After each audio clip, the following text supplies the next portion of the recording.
labeled as stealing from the church and stealing from people. And it's like, no, I'm into real estate. I'm not perfect, but I'm not wrong here. I'm innocent. I didn't know that. Hi guys, and welcome back to the Truth Speaker TV. Don't forget to like, share, comment, and subscribe. Okay, so known for his Louis Vuitton suits and extravagant jewelry, yes, Bling Bishop, Pastor Lamar Whitehead, sentenced to 9 years in prison. Let's get into this video.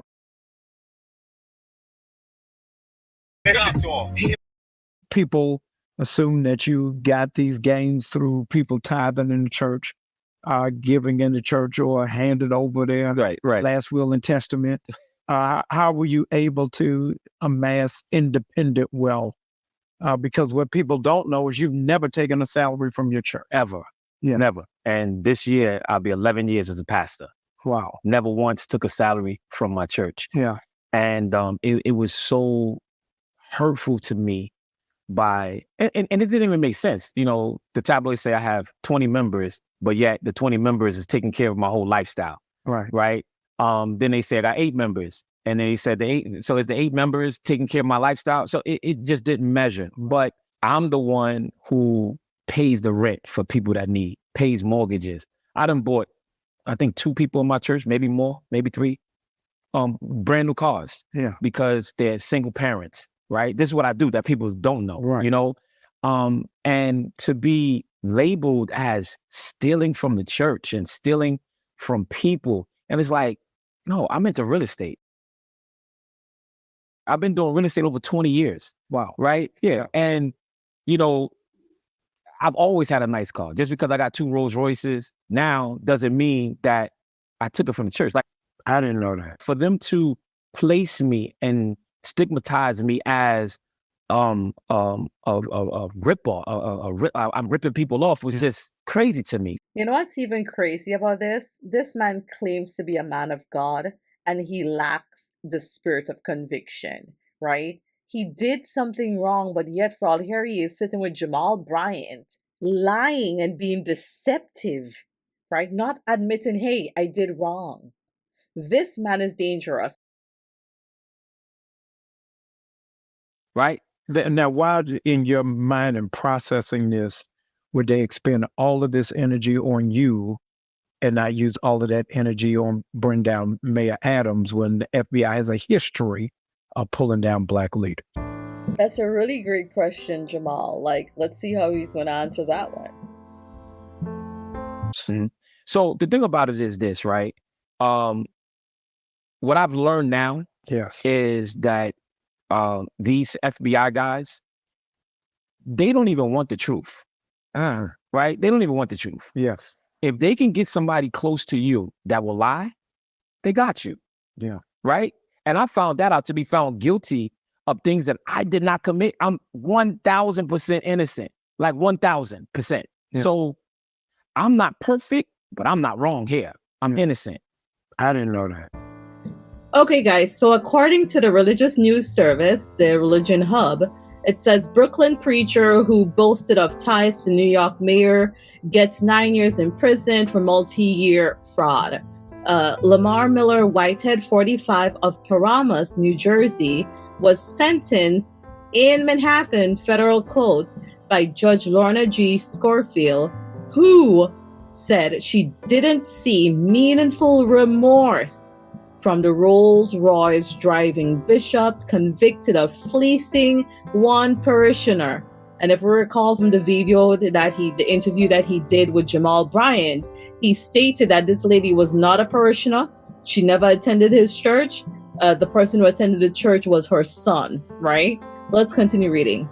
So fleecing one parishioner out of $90,000 in retirement savings, among other scams. Yep. Here's Bishop Lamar in his Fendi suit.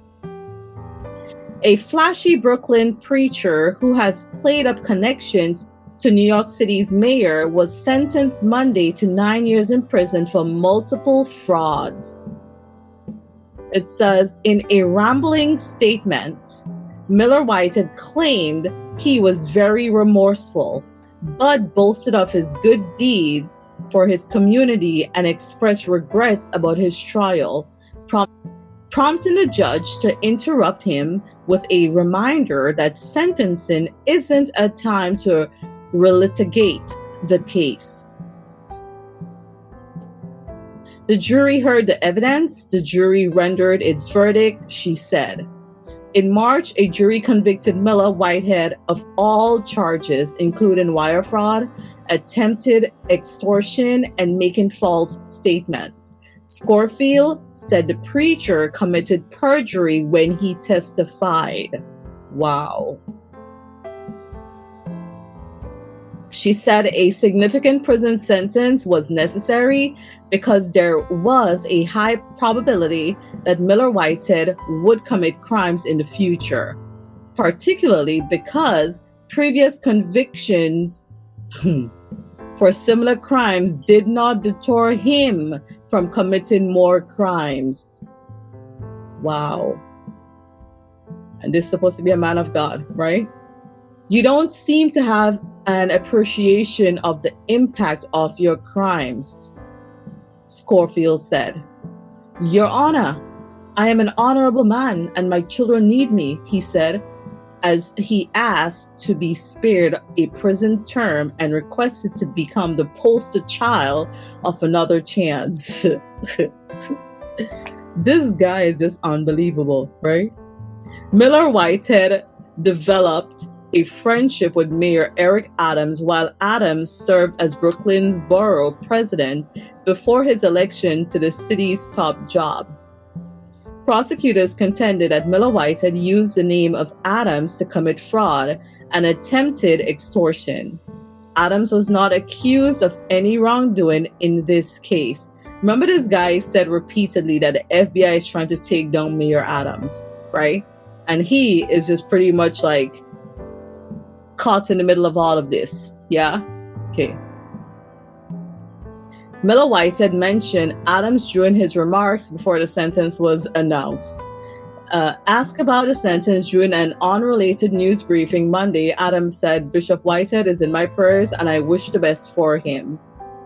Okay, so Miller-Whitehead became a religious figure in 2013 when he formed the Leaders of Tomorrow International Ministries. He was also known to wear designer clothing and was once the victim of a robbery when $1 million in jewelry was stolen from him by gunmen who surprised him during a church service.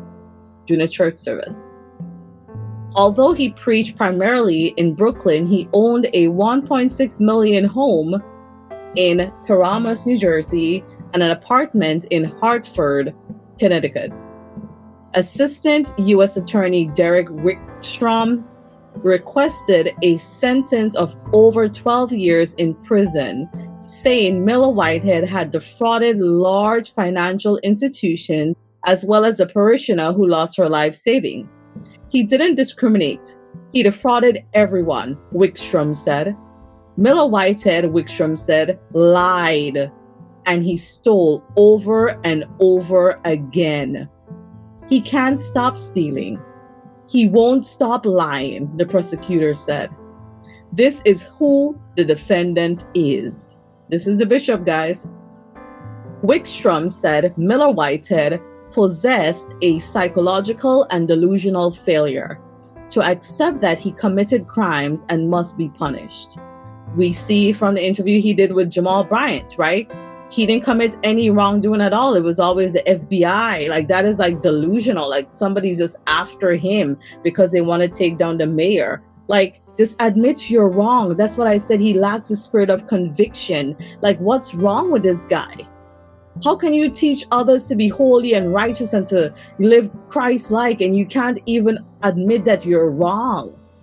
Besides the prison term, Miller-Whitehead also was ordered to pay $85,000 in restitution and to forfeit $95,000. His lawyer, Don Florio, had urged no prison time, citing her client's charitable works and saying you can't ignore all he has done in the community.